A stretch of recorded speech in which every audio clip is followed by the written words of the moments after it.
Hello there! Welcome back to Charles Circle, and welcome back to Captain of Industry. Last time, we massively upgraded our space station all the way up to level 6. This allows us to produce 192 space research points by consuming Electronics 4.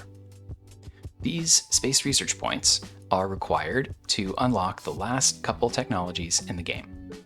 And those technologies are the Fast Breeder Reactor and this pair of asteroid capture technologies, which I've researched between episodes for your convenience. So today, of course, we're going to implement them. We'll start with the Fast Breeder Reactor, or FBR, because it's going to produce some helpful byproducts for us in the asteroid capture supply chain, so it just makes sense to tackle things in that order. What is the FBR exactly? Normally, as I walk through these explanations, I sort of do this live and I play around and place the buildings as we talk about them. This one's pretty complicated, so try to keep this a little bit visually organized going into the conversation. Hopefully that helps. Let me know. So, starting at the very center of it all, of course, is the Fast Breeder Reactor itself. This is the highest level of nuclear technology in the game, and so it's not dissimilar from the Nuclear Reactor 2 in its structure, and a lot of this control panel should look very similar. And because it's a nuclear reactor, it is also still fundamentally kind of just a big boiler, right? Going all the way back to the very beginning of the game when we started burning coal for power, it's water plus a fuel source, gives you steam for generating power in turbines, and a byproduct. Just as it is in our lower level nuclear reactors, water plus a fuel source, steam for power, and a byproduct. Same here. Water, fuel source, steam for power, and a byproduct. Okay. Of course, the complexity comes in that fuel source, right? So let's talk about core fuel to start. Core fuel is a new resource for us. It's a liquid input. You cannot store it. You have to run it through a pipe directly in, and we are able to use it, right, plus water to generate that steam, and we make this core fuel spent. Much like every other nuclear power source that we've had so far, you can recycle it in a reprocessing plant. Here, it's at a 75% level, right? So at highest level here, 16 core fuel turns into 16 core fuel spent, which we recycle and we get back 12. Okay, so we have to be supplementing that with 4 more core fuel to make this loop whole. We'll come back to that. It outputs super steam. Super steam is new to us, technically. We researched it probably a few episodes ago now, but we haven't had a chance to really use it yet. We'll talk about why in a second here, but the way that to understand super steam is just that it's one step upstream of normal steam that we are typically generating for power throughout the entire playthrough at this point. Now, just like we eventually received, after getting the basic high pressure turbine, right, steam into mechanical power plus steam low byproduct, we eventually also got access to the low pressure turbine to get a little bit more out of that steam low byproduct. We get half as much mechanical power again and a totally depleted byproduct. This is the same thing, but it's upstream, and upstream is more powerful, right? Because this superpressure turbine generates 18 mechanical power all by itself. 18, by the way, is what you get by putting this 48 steam high into a high pressure turbine and subsequently that steam low into a low pressure turbine, 12 plus 6 megawatts. So you get 18 out of it, and then your byproduct gives you another 18. So it actually doubles the amount of power that we're able to get out of a unit of steam by going upstream instead. So that's super powerful. And what that means here is if we generate 384, that's actually enough at the highest level here to generate 240 megawatts of power. And 120 of that just comes from processing the super steam. So for example, if you were to take, each of these basic reactors represents 2 of these long turbines. If you were to upgrade this and replace it with a Fast Breeder Reactor, you could add these turbines and then just have them output to these turbines, and you'd still have added 120 megawatts. It's a lot of power. Super steam is super powerful, but it's not the only thing you can do with it. You can also put it with some water into a hydrogen reformer and create high volumes of hydrogen and oxygen. Now, we already kind of do this with an electrolyzer, right? But it produces more hydrogen. It's a 1-to-1 ratio instead of a 2-to-1 ratio of hydrogen and oxygen. But it doesn't cost nearly as much power, you would think. It's only 400 kilowatts. And the big problem for us with these electrolyzers is that they annihilate our consumption of power. And this is with a whole bunch of them already paused. They are still our second biggest consumers. We don't run these 24/7 because they take 4.5 megawatts each. It's an insane amount of power to produce 16 hydrogen. So this represents a potentially helpful alternative, right? Twice as much hydrogen produced, 1/10 of the power, right? It's pretty good. The one thing you need to consider here is the opportunity cost of using this steam super and its downstream byproducts to produce power, right? So if we do that math at a quick high level, this is enough to support a quarter of one superpressure turbine. That means that if we consider the opportunity cost of 1/4 of this 18 megawatts plus 1/4 of the 18 megawatts downstream, right? Because this steam high and its subsequent steam low can also be processed. It's 1/4 of the 36 megawatts of mechanical power we could otherwise be producing, right?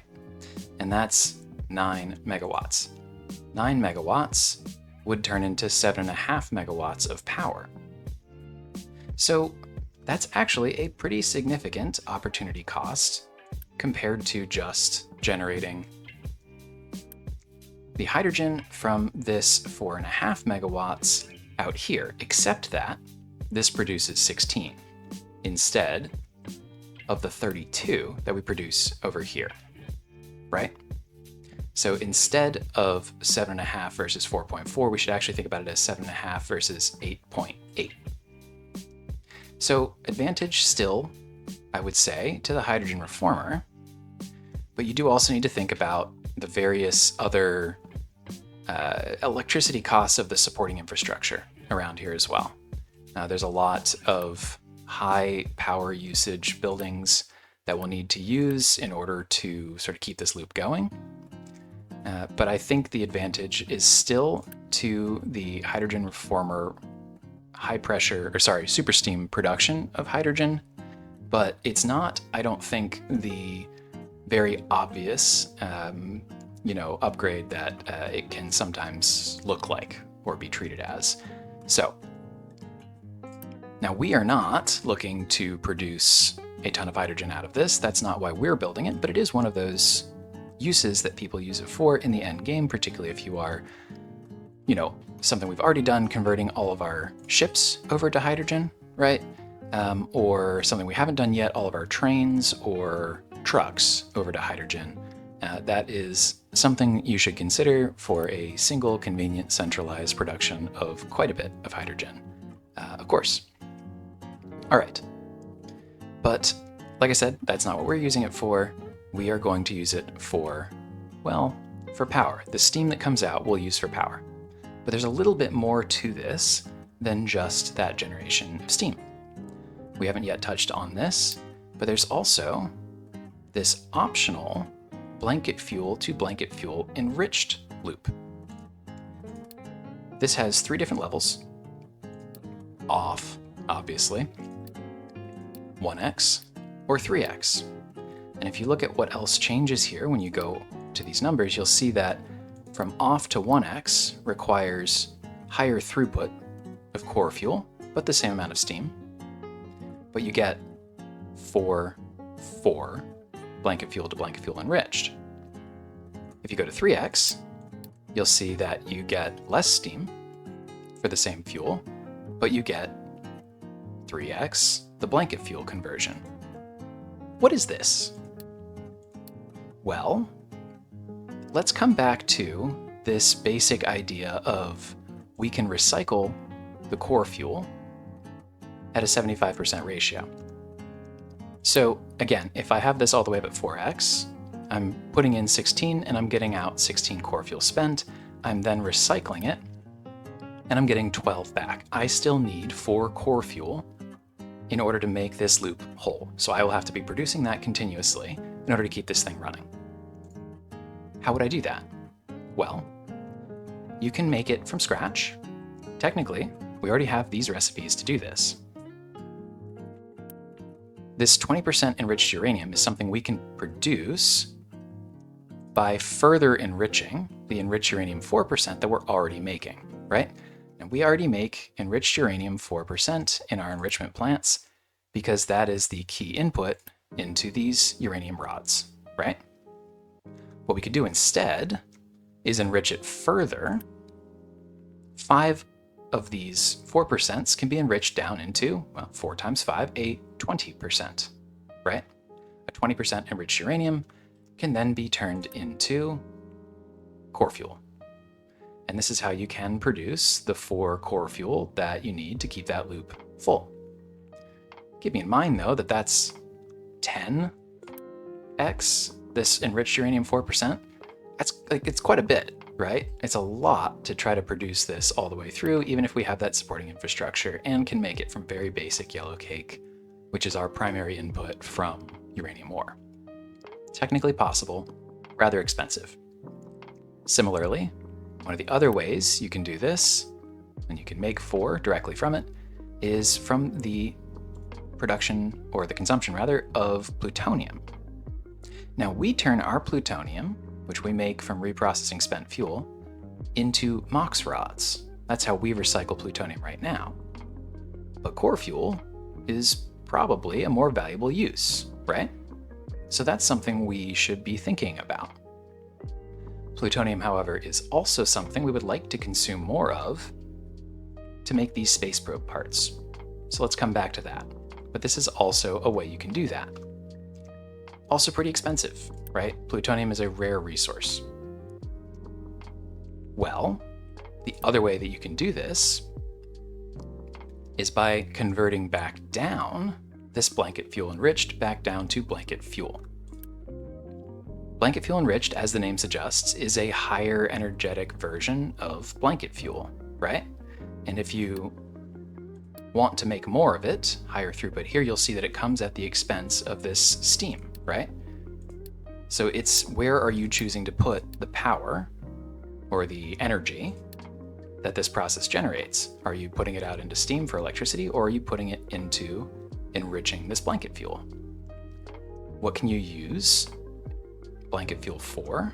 Well, you can use it to regenerate the core fuel that you need, in fact. And because at 4x, this will be 16 and 16, right? Again, we have to, these numbers don't fully update. But because we're producing 16 of this blanket fuel enriched in 2 of these buildings, these 2 of these enrichment plants, we can make 2 times 2 core fuel. That's exactly the 4 that we need to make this loop full, right? And that's why, if you hover over, you'll see that if the breeding ratio is 1, that's what that 1x means, the reactor will produce exactly enough fuel to sustain itself, right? And so what that means is instead of having to generate continuously 4 core fuel from these expensive sources, instead, we just have to generate the blanket fuel to fill the gap, because this is not 100% recycling ratio, this is 75%, right? But we'd rather fill the gap of blanket fuel, because it's cheaper and easier to produce, than we would from core fuel. Now, I just told you it's cheaper and easier to produce, but so far you're taking my word for that. Let's talk about it. What is blanket fuel? How do we produce it? Is it easy? Why would we do this? Or are we just shifting where we have to do our production? Well, blanket fuel can be produced from a few different sources, and these are roughly descending order of priority in my mind. 1, you can take your spent MOX or your spent fuel, which we've been storing out here for quite some time, and we're sitting on like 4K plus of, and starting to get worried about having to store more of it. That's going to be essentially a free source for us for some time. Now, it's not indefinite, right? And even if we do keep these plants and keep them running, we are going to be generating some spent fuel, right? But it's going to run down this stockpile eventually, and we're going to at least need the ability to backfill it, right? There are 2 other ways you can make it. One, and I didn't know which category to put this in because it's both, right? But one, you can take some of that enriched blanket fuel and actually generate higher volumes of normal blanket fuel by recycling the depleted uranium that we're already making out here in high enough volumes that we have to dump it sometimes, which is a bummer, right? So recycling uranium is like a pretty great, depleted uranium is a great way to make more of this blanket fuel, but it does take 10, which is quite a bit, obviously. And even then, eventually, this is likely to run down. So we'd use as much of this as we can, but we're still gonna need a further backup use or way to make this blanket fuel. So here, we can still generate this directly from yellowcake as well, if we need to. Okay. So given that there's all these different ways to make the blanket fuel, and that the core fuel itself is very expensive to produce, I think it makes very clear sense, and this is clearly the design, to shift your production over to making sure that we fill that recycling gap with blanket fuel instead of the core fuel. Very nice. Okay. So there's also this 3x ratio. And we said if you're willing to sacrifice 75% of the steam production, you can triple your production of blanket fuel enriched. Now, why would you want to do that? Why would you want to solve for the production of blanket fuel or optimize for the production of blanket fuel? If we said it's basically just a recycling loop and we already make enough of that core fuel to backfill that, is there another use for blanket fuel enriched that we could use?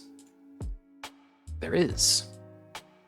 So we can also use the excess energy in the blanket fuel enriched and recycle it down to regenerate some of the blanket fuel that we'll need, but also to extract these 2 rare resources, plutonium and enriched uranium 20%. Why would we do that? Well, as I said, plutonium is a key ingredient in making space probe parts, and enriched uranium 20% is important for the compact reactor, which is a key ingredient to the asteroid booster parts. These are the 2 parts that we're going to need to sling up to our space station to grab asteroids. The first thing you do is you spend these space probe parts to find an asteroid, and then, if you find one you like, you attach the boosters to it to slam it down somewhere on your island, ideally away from all your people in production. So, there is a rationale sometimes, at least in our specific use case today, to solve for the production of blanket fuel enriched. The other reason you might want to do this is if you wanted, for example, to build several reactors, right?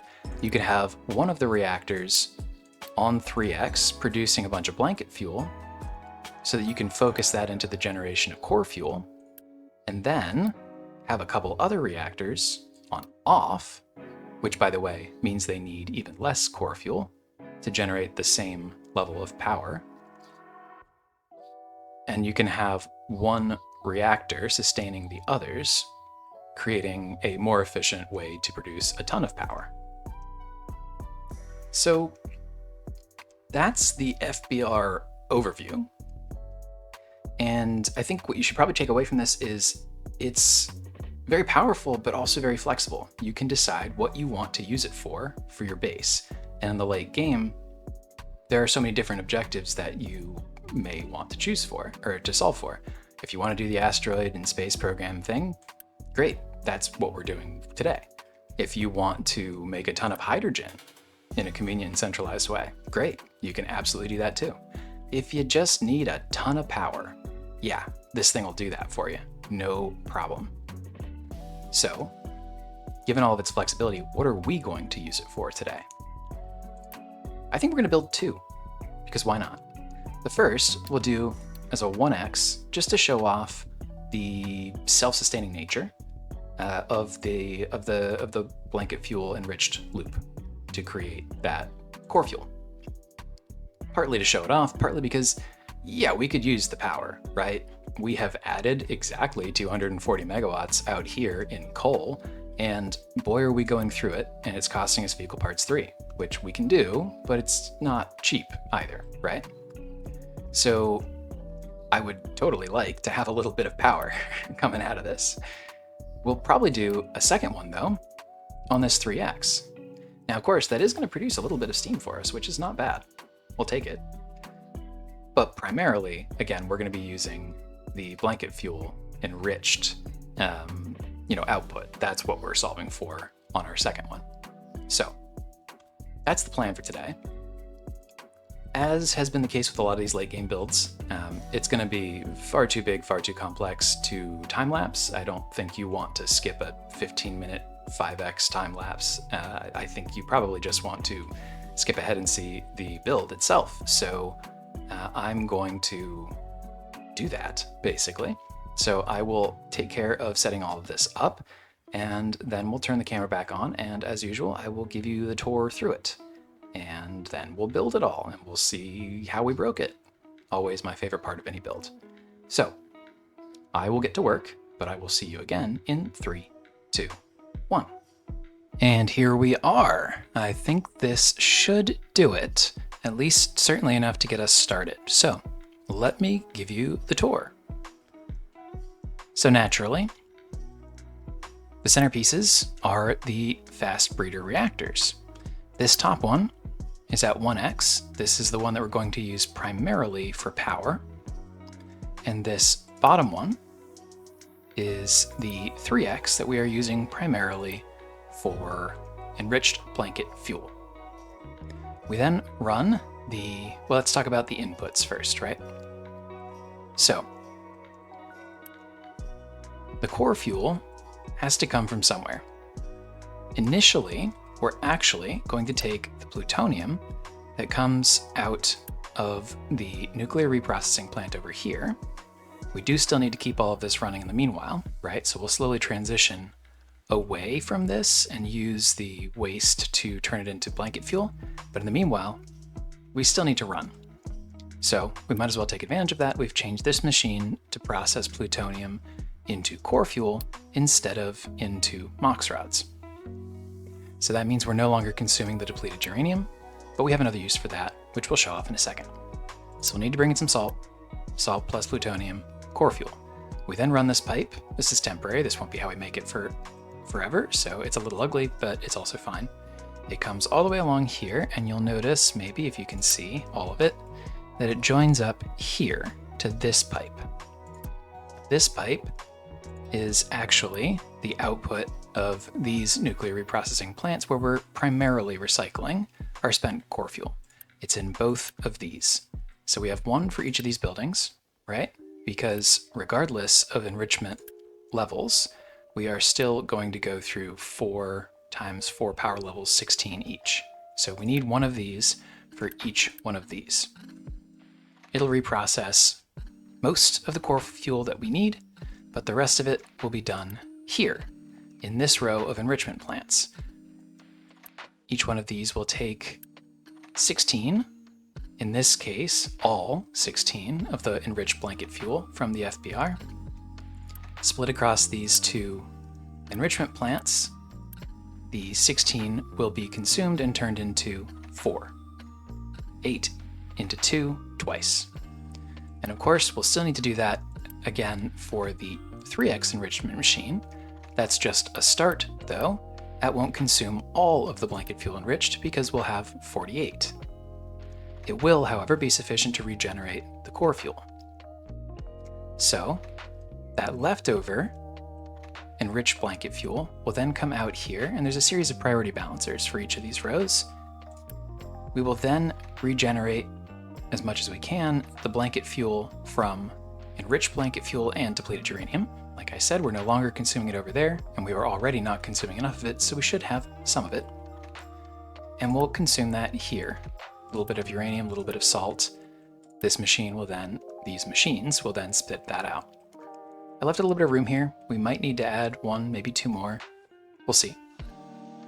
I genuinely don't know how much it'll take to sort of consume more depleted uranium than we're producing, because this is a little bit variable. It doesn't really matter. We're just going to find out over time and adjust. But any leftover enriched blanket fuel after that will create the enriched uranium and plutonium byproducts that we are setting this whole thing up for, at least in part, today.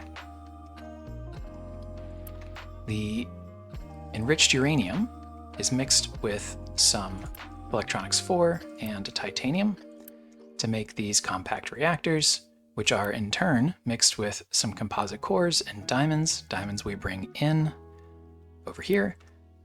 Composite cores we're making over here from titanium, electronics 3, and composite panels. I do not think that we will be running these machines at anywhere near full capacity. That's fine, right? So for two reasons that's fine. One, it doesn't really matter. We don't have to provide these continuously. It's a one-time click. Whenever we have enough parts, we click scan. And it's a one-time booster. Whenever we have enough, we can grab an asteroid. So it's not like supplies or crew where we have to be constantly supplying it or the whole thing deteriorates. So it does not matter if we trickle these in. Two, it's also really important that we have more absorption capacity for plutonium specifically than we do production, because this stuff is radioactive and I don't want it sitting on belts hurting the health of our citizens. So very intentionally, we're not providing all the plutonium that we would need to keep this running 24/7. This also takes quite a bit of electronics 4. Now we make a decent amount, but really it's only 6 per minute, and we can boost this, we have boosted this, and we have some buffers, but we don't continuously produce enough lenses and so on and so forth to really be ripping through this stuff all that quickly. Now we're not researching too much anymore, so we're not consuming too much on that end. It should be fine, but the point is we're not aiming for 100% production here, so these numbers shouldn't be too scary. Especially with that in mind, the composite core numbers that we're going to need, right? Because 16 and 16, like, do we really need to be making 32? No, we're going to aim for half of that. We'll have 2 machines here. I wouldn't be surprised if only one of them ever really ends up working close to full capacity. But as always, we've left some room, so if we need to adjust, we will. But I think this should work for that general flow. But there's a few other sort of odds and ends that we still have to talk about, right? So ultimately, we'll start with this machine, with this FBR. So this will be the 386 steam that comes out. That'll be enough for 4 of these 5 rows of turbines. So these turbines, right, each of these is 60 megawatts electricity, because that's the maximum. 72 of mechanical power is the maximum we can fit on a single connected shaft, right? And we've never really needed these flywheels on nuclear because we're going to run them at max the entire time. So I'm officially giving up my training wheels. I don't know. Not sure why I felt the comfort need for those, but I haven't bothered here. But each one of these is 60, right? And that each of them absorbs 96. So each of these turbines represents 1 level of power at one of these, at least the 1x FBR. So this will power 4 of them. Now here, of course, we're focusing on blanket fuel enriched, but we're still producing some super steam, and that's enough for an entire extra turbine. So we have to process all of that steam, turn into electricity, of course, and then absorb all of the depleted steam over here. Technically, we need one of these for every 2 of these, so we need one of these for each of these turbines. I have a 6th one here for steam low to absorb the, like, 3 steam low per century we're going to make here, because we do need glass for these reprocessing plants in extremely low volumes, but we do need it, so we have to set it up. We do the same thing over here, right? And just like over there, and in fact even a little bit more aggressive, I think we're just going to focus on broken glass, because I think we make enough in recycling. It's such small volumes. I will prioritize it here over literally anywhere else in the base, and I think it'll be just fine. I didn't want to worry about squeezing in like a sand mixer or importing sand mix and dealing with slag, right? Because the other thing about this recipe, the sand mix recipe, is that you do have to actually dispose of a decent chunk of slag. So that's how we will supply the nuclear reprocessing plants with glass. Of course, we'll also need acid. This is not crazy volumes. Also, same thing, right? But I decided to make this on site again. We experimented with trucking it in, say, over here, and I gotta be honest with you, our trucks are doing a lot of work here, and whenever I find 30 seconds here or there, I might just slap down another mixer and have them bring the sulfur over. It's pretty high volume. Maybe we'll even consider just extending that acid pipe even further. All that to say, we're gonna make it on site here, and we'll also need to supply steel, which we'll do in a box here, graphite for the arc furnace here, and I think that's it. Sulfur, of course, for the acid. The other 2 things we have to drop off up here, as we mentioned already, the depleted uranium and the salt, but that shouldn't be too big a deal. And then water, of course, we prioritize the recycling loop. Water coming back, but we are backfilling from over here. This buffer exists to sort of merge up the net water export from our primary nuclear facility, and wherever we have to backfill on occasion, sometimes, not often, but sometimes, from this groundwater pump out here. You can see, of course, this number is not fully full, but it's obviously not particularly challenged either. So we'll probably end up using this a decent amount as we charge up this buffer, but it'll probably then settle back in just fine. Okay. The other thing we have to do, we said how we're going to start up our core fuel production. We also have to start up blanket fuel production. We're going to do that by spending down our spent MOX. So we've been storing this out here. We're then going to let it come out this way. This is going to create radiation, by the way. Not much to be done about this. We'll just try to, I don't know, chew through it fast. We'll boost this, I suppose. But then these 2 reprocessing plants will create just a ton, hopefully, of blanket fuel. And then, by the way, all of these that have an output of fission product, we're going to come out here and dump this stuff out in these. There's intentionally room for more. We're only going to build 1 for the start, and then it will output whenever it's done retiring it after, 100 years? It'll spit it out, it'll get shredded, and then we'll have recycling. So that is the entire life cycle, I think. And of course, we're gonna have to be very intelligent about how we turn this on, or we should at least try to be. We'll see if we actually are intelligent. But we are going to start with the 1X plant for power, right? So I will start by getting all of these ramp infrastructures built, and I suppose all of the storages, glass, pipes, etc. I don't mind making pipes and stuff we don't need yet, but I'm going to try not to make machines that we don't need yet. But I think we can unpause specifically this FBR. Let me just double check that I have the right pipe going out. So this one, Yeah, I actually do have these flipped. Yeah. All right, I need to flip my pipes here. I have the smaller output going to, well, these 4 instead of just this 1, rather than vice versa. And I do also believe, now that I think about it, I missed the exhaust pipe, which we will run very, very small amounts of, just right over here. Okay, so I'm going to take care of those 2 things real quick and start turning on the rest of this. And yeah, we'll check back in here shortly as things are starting to spin up. Talk soon. A little while later, most everything is built for our first reactor. We are slowly but surely trickling in the core fuel, right? That's going to be our limiting factor for getting it all the way up and running. But it's starting to accumulate here in the reactor.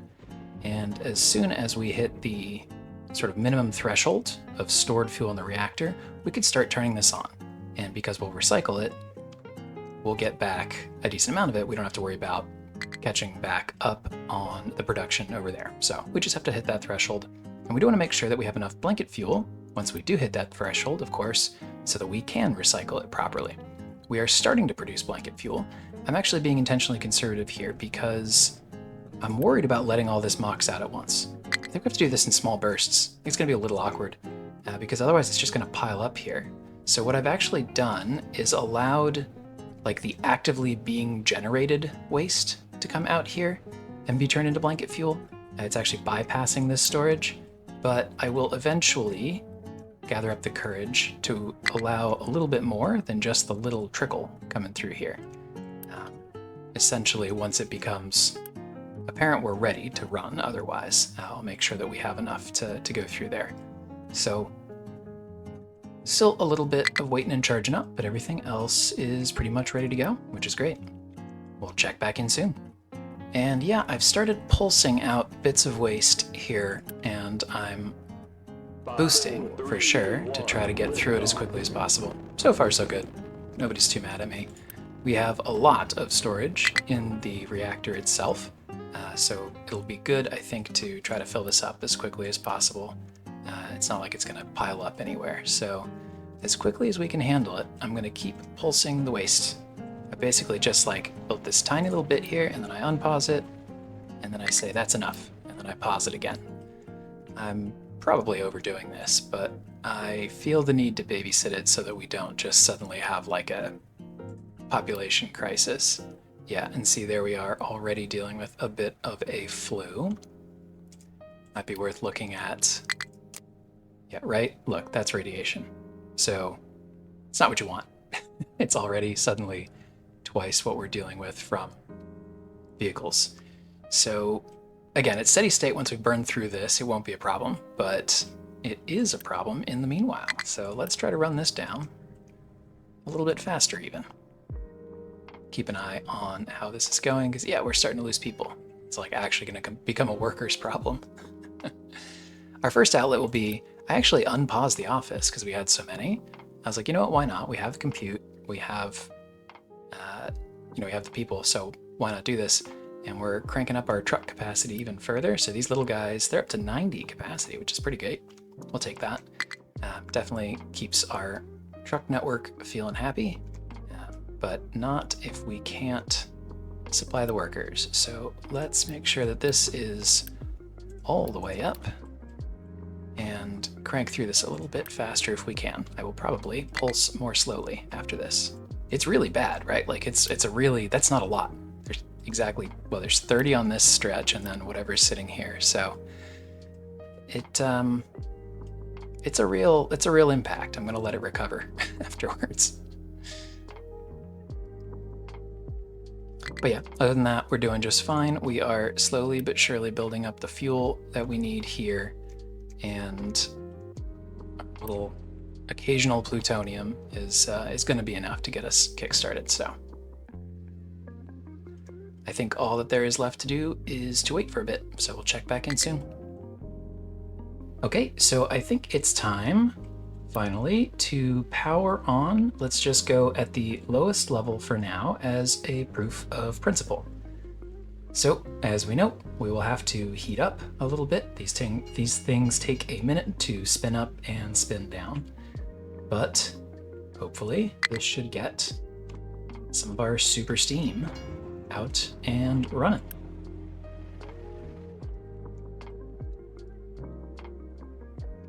And actually, now that I think about it, if we're just at one level, let's force it to go into just one of these rows of turbines so far. So the blanket fuel continues to come in. This is the core fuel. And then the spent core fuel comes out here into this machine where it is starting to pile up. It requires acid, which I guess, yeah, we, whoops, must have forgotten to connect. That's why we do tests.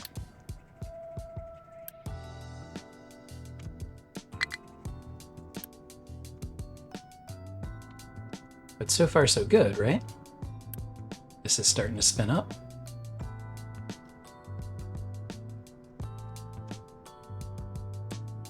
It'll take a minute to back up the pipe enough to keep this going continuously, but hopefully, as long as this keeps firing,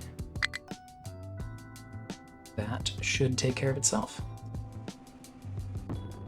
And this turbine is officially up and running. Cool. Let's go up to the next level and unpause this set next. Maybe we will allow out a tiny bit more waste. That was more than a tiny bit. I'm sure it's fine.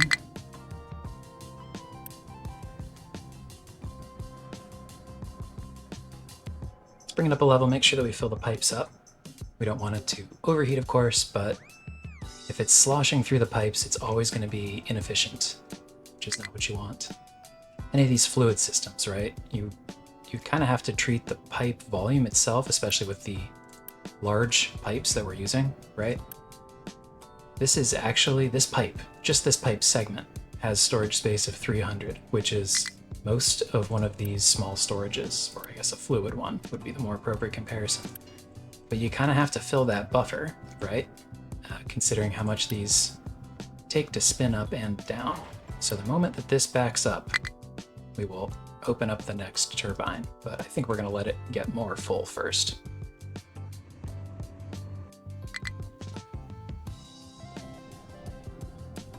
Let's go.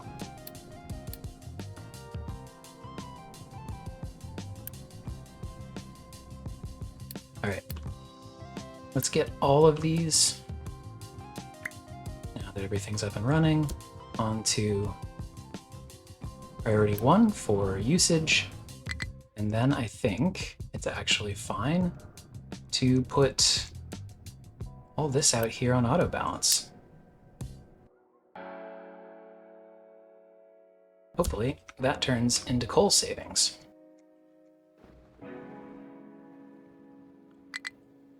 Boosted our basic industries here because we went through a ton of construction parts 4 for that build. But all right, I mean, I think this is up and running. It'll take a little while before we're fully convinced that everything is working perfectly, but we are maintaining the core fuel levels that we need. We're not backing up, and we seem to be able to process all of the spent fuel. So I think we're in a pretty good place. The one buffer that we haven't really had a chance to fully rebuild yet is the actual core fuel buffer itself, right? So this is recycling it, but it takes a minute to come back around. So these rates are good, but we'll still need to sort of be filling up the core fuel initial injection, which is where this plutonium is still going to come into play. Because again, these two are consuming all of the blanket fuel enriched. So I know there's a little bit that slept through here because I didn't adjust the buffer yet, or the balancer yet, but we really shouldn't be seeing any enriched core fuel come through past these two right away. Good news though is we are doing pretty well on the blanket fuel. I think it's actually probably time for another Another burst. That was a big one. How about that for a power capacity jump? Not bad. Not bad. A little while later, 100% on all 4 of these. We've managed to put pretty much this entire coal plant on auto balance, which means we're not spending anything on it right now, which is pretty great. I think we might be ready to start spinning up the other reactor. So I think we'll do that. Let's start unpausing stuff. We are constructed. Before we turn it on, we need to build up the fuel levels, both the blanket fuel and the fuel itself, the core fuel. Make sure that it doesn't take away from our other active reactor. And then we'll be ready to turn this one on. All right, a little while later, I think it's probably time to turn this guy on. So let's start low, move our way up. Everything's already up and moving, right? Surely this will be fine. So this should start generating an excess of blanket fuel enriched, because we have a decent buffer here of blanket fuel here as well. Core fuel's hanging out just fine, so I think we're okay. The question now will be, is our input blanket fuel production sufficient? And we're still cranking through the old waste over here. It's probably time for another pulse, but we actually have less of this left than, well, certainly than we used to. We were at what, 4.2K before, and now we're more like 3 flat. So we're going through it, which is good. I'd like to be done with both of these storages, but then we'll have to process just the ongoing spent fuel over here instead. So that'll give us enough for, well, it'll give us 2 spent fuel per minute, right, for each of these, so 4 total, which is enough to make 4 blanket fuel. So we're gonna need more than that, right? So the blanket fuel that we'll get by reprocessing those 2 plants' waste is enough to fill the gap for one of these 2, well, for this power priority Fast Breeder Reactor. What we will not have enough for is to generate all of the lost blanket fuel on this 3x enrichment FBR. That's where these come in, right? We'll use some of that enriched fuel to create more 1 to 2 blanket fuel to fill in that gap. And of course we get a chunk of it back from this set of productions as well. So it should all work, but let's see. It's very easy to make things work on paper. Let's see if we can get it to work in real life. Stay tuned. Yeah, and in fact, we are getting a little bit of enriched fuel out here, right? So we're making some plutonium already, which is making space probe parts. I put priority here between these 2 because we want to start with the plutonium, right? We can't do anything with the asteroid boosters until we have the probe parts to find the asteroids. So I figured, why not focus there first? So that should run along here. Brilliant. Let's add that storage here.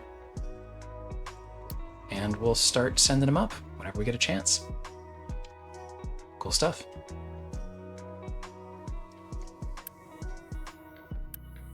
Yeah, I am a little bit worried about this buffer. So I do think we're gonna have to, let's just boost these for now. I think there's still some pipe buffer that we'll need to catch up on, but I'm a little worried about that. Oh, good, and we have a nice little flue from all of my aggressive belting over here, so I have to wait for that to pop back. Whoops.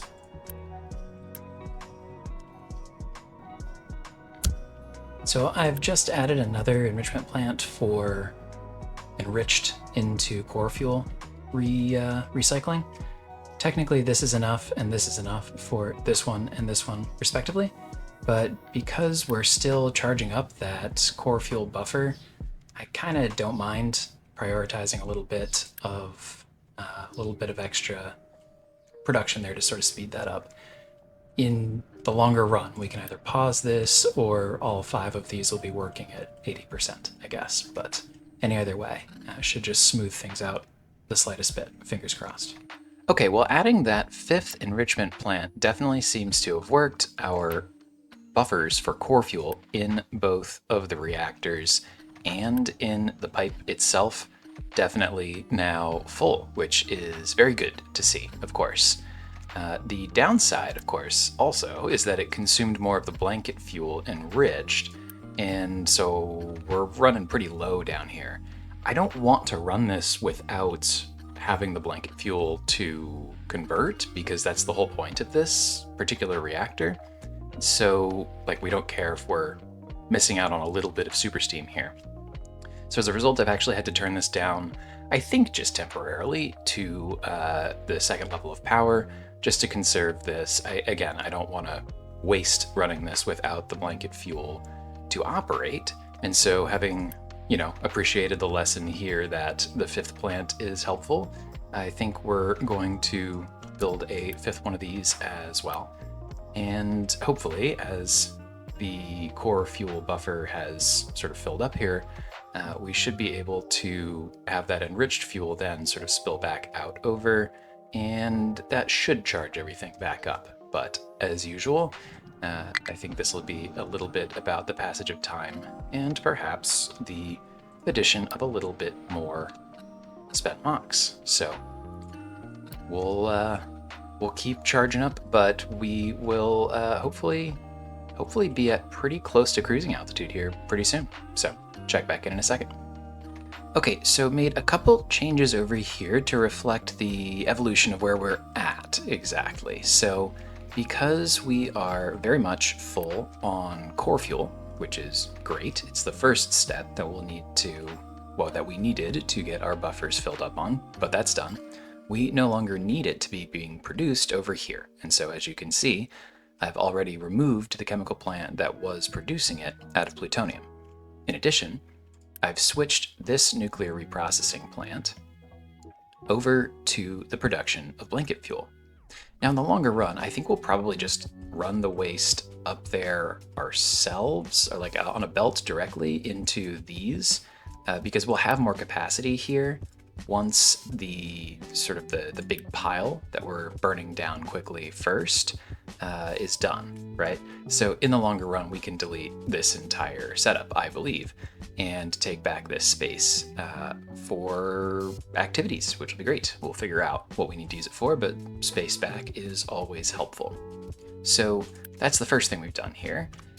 The second, right, is that necessarily we have to change this pipe to carry the blanket fuel instead. So it's a slightly different hookup over here. Again, also just a temporary pipe. So, that's it's just changing the wiring a little bit on a temporary piece of equipment.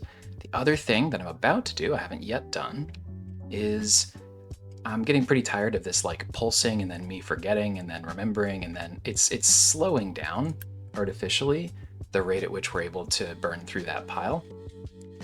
And I think, we'll see, famous last words, I think this amount of backed up waste is an acceptable amount from a health perspective in the short term. So what I think we're going to do is build ourselves a waste storage here, allow it all to flow out here. Well, we'll pulse that. We don't want it backed up on this conveyor, but we'll allow it to go in here and then just let it back up, let it sort of exit here. Let's see, this might be a terrible idea, but worst case scenario, all we've really done is sort of changed where we're pausing to out here instead of out here. So it's probably fine, and no reason not to try it, at least from where I'm sitting. So let's do that real quick and see how it goes. All right, stuff is built. It is time to try the relocation. And we'll pause here because I don't want the radiation effects from this transfer to cloud our judgment on whether or not this is sustainable. So let's just move this all over first, and then we'll see. Ooh, it takes a minute to go in, doesn't it? Yikes.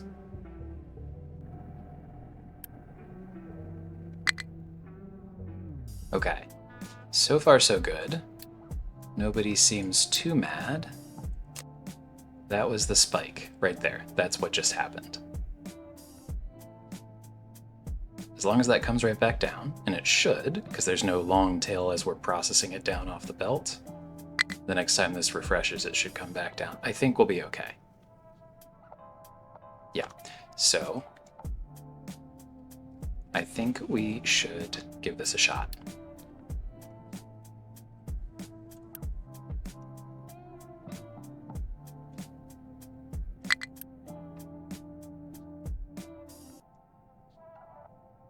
Also, in the meanwhile, we've been killing this reservoir, using it for both of these reactors, which is too bad. We'll have to figure something else out. So in the short term, I've flipped the direction of this water main, in case you are the type of person who follows our water infrastructure over here. But I think that'll be okay. These are all running now full, and that should help us sort of backfill this area. I'm a little concerned. I know trucks are bringing this in to supplement it. As long as that's doable, I think I'm fine with it, but I am curious where they're getting it from. I don't want them, for example, getting it from all the way up here, although it doesn't seem that they are. So we'll keep an eye on it. But worst case scenario, this is actually very robust up here now, right? We actually have extra hydrogen, and if we need to make sure that these are all running and that there's some excess that flows through here, what a reversal of fates that would be.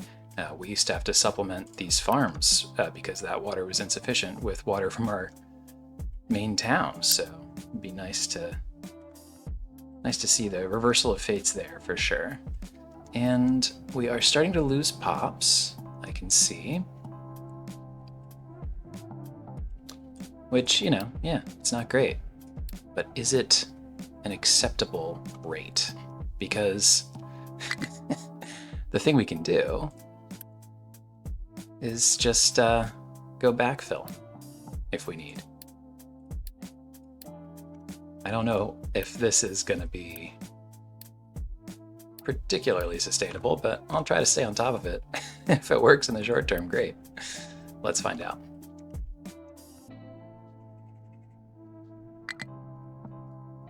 So this will also mean that we can delete this.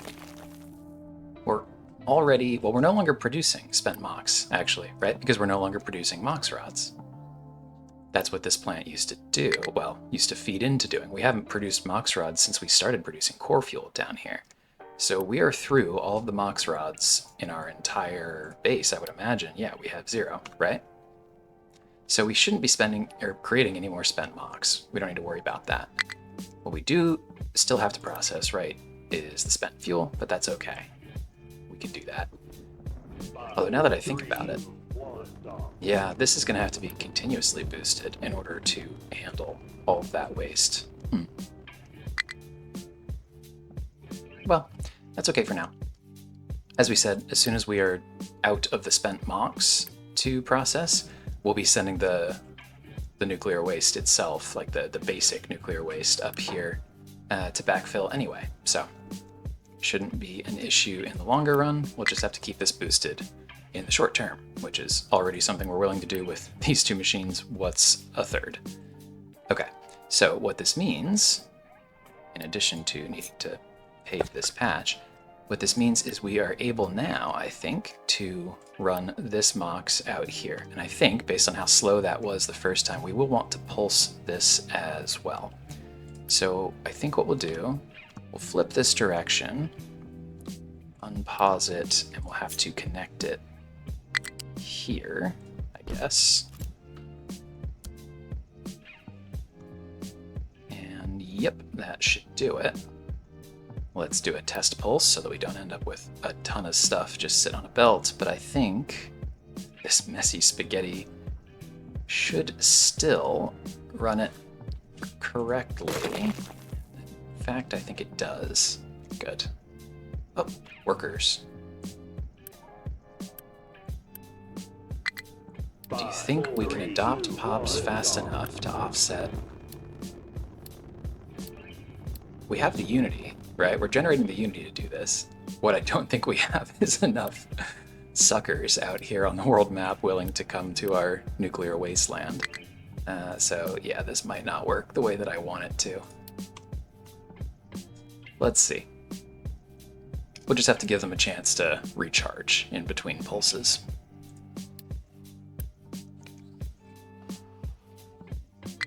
Oh, yep, that makes sense. We are missing an output here, but if that's finally triggering, that must mean that we have so much enriched blanket fuel here that it's even spilling over here, which does that mean, in fact, it does. We are starting to produce compact reactors and asteroid boosters, right? Yeah, we have 8. Cool. Well, let's allow their storage. And in fact, I believe that probably means we do. Should we scan our first asteroids? Let's see what this is about. All right, so here we go. We're scanning. And you know what? Can we get multiple scans going at once? We can. There's all 120 of our parts. So each rocket will allow us to scan for 3 asteroids, I suppose. I have no idea if this is going to be like time limited. No, it doesn't seem to be. That's cool. So this has a whole bunch of gold ore in it, not to mention also some rock. This one is just straight rock, and this one has some iron ore and rock. Neat. So we can abandon them. I think we probably can only hold so many in our hand, so to speak. But that's cool. All right, well, the next step, of course, is to get the boosters up there. So let's see how many that takes. I think we'll probably have to get to the 120 here before a rocket will take them up. But then let's see how many we go through for that. In the meanwhile, our population is dying. Okay. Let's run this down, and then we will have to let them recover. Well, we tried.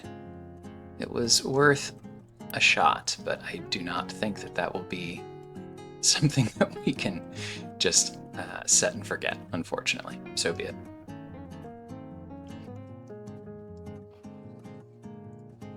Yeah, and this is very nearly full, so I think it's probably also time to build this.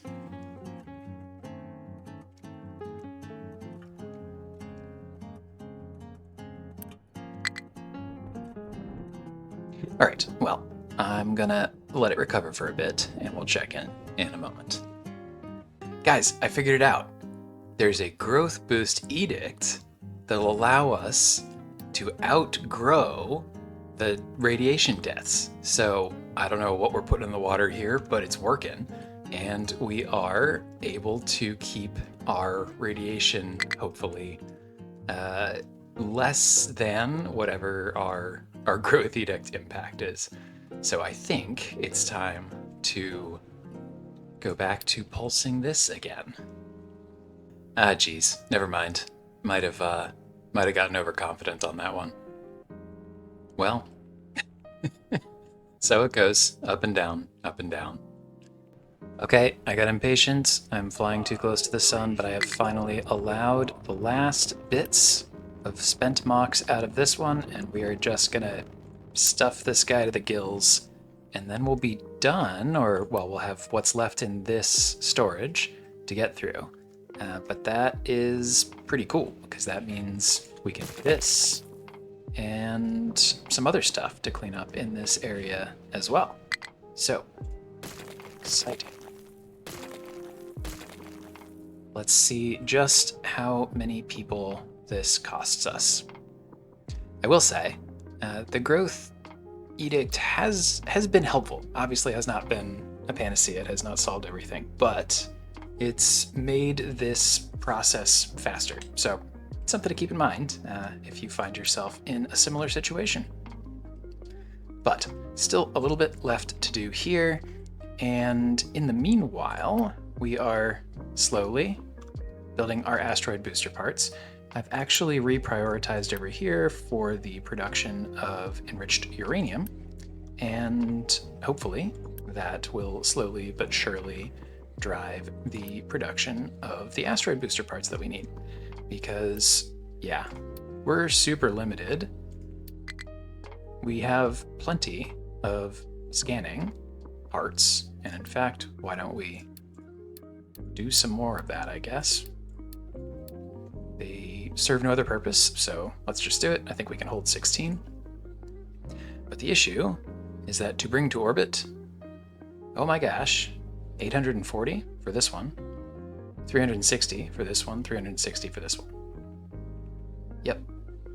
Oh, uranium. Nice. So these are, you know, a few hundred each, so we will need to accumulate quite a few of those. The good news is, since we are fully stuffed to the gills here on our blanket fuel, all of the excess is in fact flowing out here as designed. So we'll get there sooner rather than later. But yep, it'll still take a little bit of time. So we'll check in again soon. All right, folks, a little while later, and I think we are all done. So all of the waste has finally been processed over here. So we've cleaned that area up, and we've cleaned up down here, right? Because we now have the ability to process all of the spent fuel from our 2 nuclear reactors, which, by the way, I used some of this space to tidy this up, move it from over here. We can take all of that waste and just send it down on this belt under these ramps and process it in these 2 machines, since they're no longer busy churning out all of the waste mocks that we had been spending down. So that's all done, which means we don't need that plant anymore, and we don't even need to be boosting these 2. They can handle it. And that has given us all this space. As I said, I took back some of it by rearranging the 2nd reactor, which is great. That was really bothering me, how it was sort of askance off to the side there. It's what we had to do. It's what the buildings that we'd already placed sort of forced us to do, but we had a chance to fix it, so we did. That also means, of course, that we didn't need that molten glass arc reactor, which was taking up an awkward amount of space as well. The only 2 things that are still here, one, the depleted uranium storage is still required. We have, of course, our enrichment plants still churning out the enriched uranium, which, yep, still gotta make that. But this is a much smaller storage because, wow, do we ever go through it. We've been using it over here for regenerating this row, for regenerating the blanket fuel out of the enriched blanket fuel, but 2 to 4. But it consumes this depleted uranium, and it consumes it very quickly. So we have a little bit left, and we're still going to use, obviously, every bit that we can, but it goes quickly. So we have a little storage here, and that's sufficient. And then the only other sort of hanging loose piece here is all of this leftover fission product, which is just going to require the passage of time. It will retire every year or so, I suppose. We'll shred it and recycle it. No real point in relocating this anywhere else, I don't think. So yeah, once that's done, we'll have this whole lane open up again, which is wonderful. Over here, we obviously no longer have the MOX storage, and we don't have that pipe running blanket fuel all the way up either. So this has cleaned up this area a little bit as well. I will say, because we're no longer burning through the MOX waste, we're not generating as much blanket fuel here, right? And given that we are not going to be able to spend depleted uranium continuously, we've spent down quite a bit of that already, right? We will eventually need to supplement this process with more blanket fuel de novo, which we can make from yellow cake. Yellow cake, of course, is our ground and pre-treated uranium ore, right? and we use plenty of it over here to make our basic uranium rod fuel for these 2 reactors, but we can also certainly cannibalize some of that, take it to make blanket fuel up here if we need to. And if we need to expand this production, that's also totally fine. So, something for the future, not required yet, but will be eventually. Now, while that's all ticked down though, we have accumulated the parts that we need for asteroids. So, let's take a look. So, I scanned for a bunch. I know we started, got a bunch more here. Let's take a peek here. I mean, I think we can only afford, based on our space station level, we could level it up if we really wanted to, but no problem right now. We can only afford a handful of these that have a cost of 360 or less, right? And this would be a great one. Like $1.5 million gold is a very valuable asteroid. It's also 840 parts, so that's probably not happening. But if I look here, this feels like a reasonable one to aim for, right? We would use the iron ore. Rock is not a terrible byproduct to have a bit of, and it's 360. So I think we're gonna go with this. So it's gonna take a second, I think, to move into orbit. It'll arrive eventually. Radius 58. So I don't know what that means, but if I were to guess, I'm sort of thinking about the grid on the game, right? I imagine that's these little units, and each of these sort of slightly larger squares is what, 16? 4, 4, 4, 4? Yeah. So that would make roughly one of these like larger squares, these like big thick borders. I mean, if that's 64, is a radius of 64, right, is here to here. So if we dropped an asteroid like here is what I'm thinking, just up out of the way just to be safe, right? Dead center, it would probably be most of one of these big boxes. I think. We'll see. That's based on me having just seen 58 and kind of extrapolating from there. So we'll see how it actually shakes out. But I think the safest thing is probably to throw it up here, right? It's not going to crash into anything. It's obviously also a bit further away if we actually wanted to make real use of it, but we're definitely not going to do that today even. Although I suppose, depending on the size, this mine has gotten filled in, right? This was our old second iron mine, and we've filled it all the way back in, mostly from the waste products of our third iron mine. And because it's an iron asteroid, we have the infrastructure here to make use of iron mining. It's a little close. It'd be kind of a danger close mission. Let's see if there's like a little preview or something that could be helpful. We'll see if we feel like pushing our luck. We'll find out. But yeah, just checking in on the mines over here in general, right? We're working our way through the iron over here, despite the fact that, right, we import a ton of it over here directly. So it's still something we consume a lot of. And if we were gonna slap down an asteroid of something, that's not the worst thing we could possibly do. What else has changed in the meanwhile? Mostly it's been a lot of paving. You can see I'm still working out like chunks at a time to try to get the entire base all paved down. But out this way, I did eventually, I guess I haven't really talked about this too much, but I did eventually decide, you know what, we just need a whole sand mine out here. And because we filled all this area in, there was sand underneath all that rock we dropped. So I've been doing a little bit of that, quartz certainly to fill in the rest. So haven't missed too much, just, terraforming stuff that changes slowly and over time. Now I think I just saw that our asteroid is in orbit. So we're ready. Here it is. Select landing zone. Okay, interesting. All right. So that center circle, yeah, it is roughly what we were sort of expecting it to be, right? Basically the larger part of one of these thicker bordered squares. But it does seem like there's a bit of a splash zone, potentially, around it. So again, up here is safe. But if we were feeling lucky, I don't know, maybe we would put it here? How much do we trust that outer radius not to be a huge problem? I don't know. Life's too short, right? I think we're just gonna do it. Fingers crossed. Okay. I mean, I think that works, right? Kind of a bummer they don't do the animation, but I also absolutely understand why that's the simpler thing to do right now. And I don't think anything exploded, which is great. We might have just cut off our mine access here.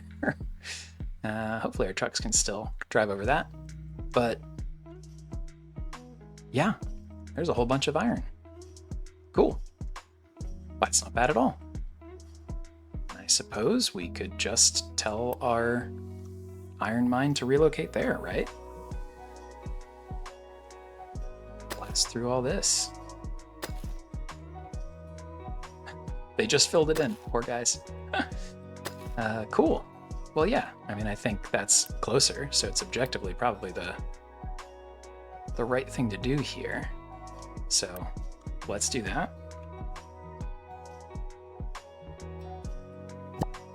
And we can ignore the warnings about stuff outside of the mining area, because who cares? Cool. Well, that's it, right? We've done it. That's the final milestone. We have crashed down an asteroid into our base, and we didn't even kill anyone, which is, I think, even better. Bonus points. So yeah, I mean, that's sort of it, right? Of course, there are, plenty of other self-directed goals that we could pursue at this point. But I think it's probably time to put our pencils down on this playthrough so that we can start another one. I think we'll probably put out maybe one last bonus video in this series to do sort of a final base tour or something. Maybe I'll try to tidy things up and put on our Sunday best for the base to show it off one last time in its final state. But otherwise, so keep an eye out for that. But other than that, I think it's a wrap, right? I think that's probably it. Now, fear not, right? This is not the end. This is only the beginning. And so I'm still deciding exactly which game I want to dive into next, but we'll absolutely keep this going with something fresh and new. So I'm also quite sure that we'll come back to Captain of Industry in the future, presumably at the next update or something. Or maybe we'll find a fun challenge run to keep it fresh between now and then. So if you've got any fun ideas on that front, please do share in the comments. But yeah, in the meanwhile, though, I'm excited to fire up something else. This has been a blast, but I love novelty too, right? So I've got a short list of ideas in my head, but I'm also absolutely open to community input. So same thing as the Captain of Industry challenge run point. If you've got any ideas, please share, put them in the comments, and let's make ourselves a little bit of a running list, right?